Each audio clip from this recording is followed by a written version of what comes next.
The smell of fresh roses lingered in the air. My parents' funeral had ended just hours ago, and yet I found myself walking into the boardroom of their company, our company. My blood carried its legacy, a shoe empire worth $150 million. The leather chair of the CEO was turned toward the window. When it swiveled, she was already in it. My wife. Her legs crossed elegantly, a pen in her hand, a stack of divorce papers on the table. "Now I am the CEO of this company," she said without blinking. "If you do not agree, sign these." I stared at her. A shadow of grief still clung to me, but it couldn't mask the absurdity of her arrogance. I laughed. Low, cold, deliberate. Because my wife was never the queen she believed herself to be. She was merely a pawn, already trapped on my board. When we met, I was young, reckless with trust.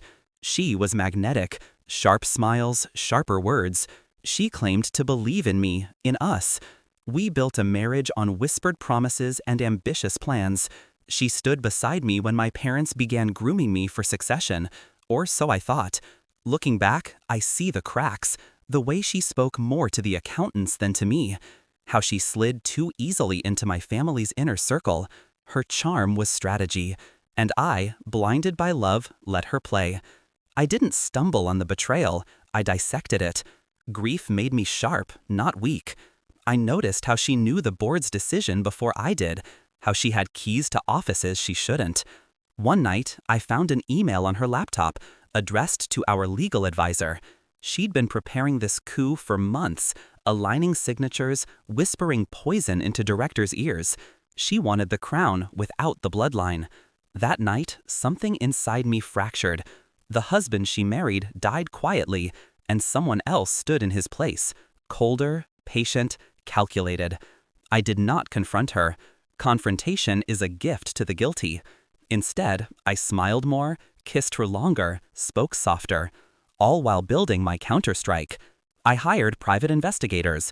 They followed her to hotel meetings with the head of marketing, her lover. They captured every touch, every smirk. I worked with auditors who quietly tracked the money she siphoned into her personal accounts. She thought she was invisible. I made sure her fingerprints were everywhere. In the background, I pulled strings in the shadows of the boardroom, reached out to directors she thought loyal to her, bought back alliances with promises, favors, quiet truths about her infidelity. Each step was a thread. Together, they formed a noose. The night before the decisive board meeting, she was smug. She poured me whiskey, kissed my cheek, whispered, "Tomorrow, it becomes mine." I clinked my glass against hers, hiding the smirk that wanted to escape. The next morning, the boardroom was packed. Cameras streamed live for legal transparency. She entered in designer silk, sat at the head seat, my seat, and smiled at me like I was already forgotten. I let her speak first. She declared herself the rightful CEO, citing documents and signatures. She slid the divorce papers across the polished wood, her eyes triumphant. That's when I placed my file on the table, slowly, deliberately.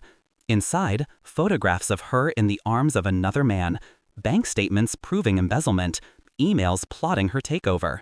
Her smile cracked, just slightly. I didn't raise my voice. I didn't need to. "Ladies and gentlemen," I said, calm and clear, "this is the woman claiming to lead my parents' legacy. A woman who sleeps with subordinates, steals from company accounts, and conspires against her own husband." Gasps filled the room. The legal officer leaned forward, scanning the papers. The head of finance cursed under his breath. The noose tightened. She tried to speak, but her words tripped over panic. These are lies." "Your signatures," I interrupted, pointing. "Your hotel bookings, your wire transfers, all authenticated, all admissible." Her face drained of color. The directors, once her silent allies, leaned away from her like she was disease. The man she betrayed me with sat in the corner, pale, unable to meet her eyes. I watched her world collapse in real time. The chairman cleared his throat.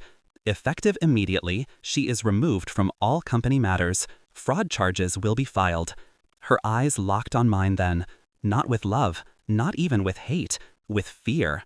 Pure, unadulterated fear. And I smiled. Security escorted her out, divorce papers clutched useless in her shaking hands. She didn't look back. The board voted unanimously for me as CEO. The legacy of my parents returned where it belonged. Later, alone in the CEO's office, I leaned back in the chair she once tried to claim. The leather was still warm from her. I thought of the boy who had loved her, the man who had trusted her. He was gone now. In his place was someone who had learned the most important lesson of all: never wage war against a man who has nothing left to lose.